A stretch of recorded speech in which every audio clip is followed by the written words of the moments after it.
Perusahaan daerah PT Selaparang Finansial pada tahun buku 2023 kembali menyetorkan dividen sebesar 3,08 miliar rupiah. Dividen ini dinilai menjadi bukti perusahaan tumbuh positif meski 5 tahun tidak mendapatkan suntikan modal dari pemerintah daerah.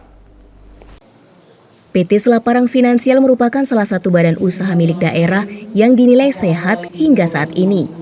Tidak dipungkiri, jika BUMD ini selama 5 tahun terakhir terus tumbuh positif dan berperan cukup baik menambah pendapatan asli daerah.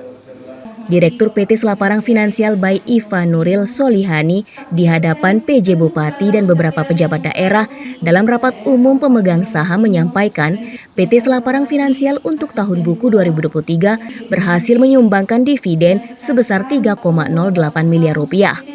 Masalah yang ada di tahun 2023 harus menjadi bahan evaluasi sebagai rujukan perbaikan dalam mendongkrak perusahaan dapat lebih maju dan berkembang.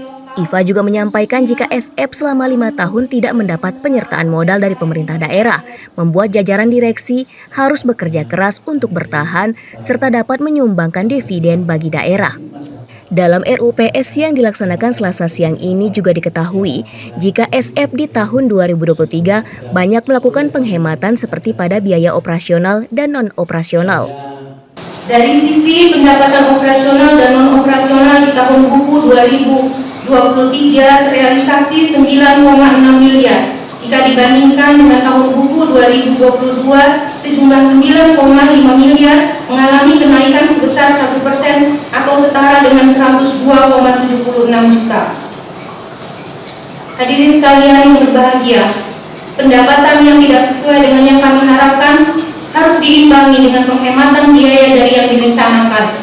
Adapun biaya operasional dan non-operasional tahun buku 2023 sebesar 4,52 miliar jika dibanding dengan tahun buku 2022 sebesar 4,56 miliar. Hal ini menunjukkan adanya penurunan biaya sekitar 1% dan jika dilihat dari target tahun 2023 sebesar 6,93 miliar terjadi penghematan biaya sebesar 35% atau setara dengan 2,4 miliar. Sementara itu, PJ Bupati Lombok Timur Haji Muhammad Juwaini Taufik menyampaikan Selaparang Finansial yang saat ini tumbuh positif harus menjadi pekerjaan rumah bersama untuk dapat terus berkembang dan maju. PJ Bupati dalam RUPS tersebut juga meminta agar beberapa aset bangunan yang ada di tengah kota dapat dikaji untuk diberikan kepada Selaparang Finansial sebagai penyertaan modal.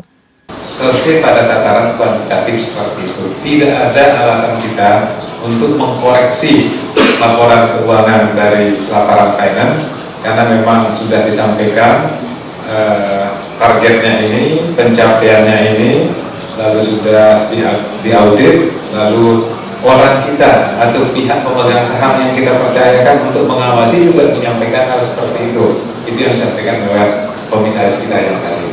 Dari sisi kuantitatif, it's okay.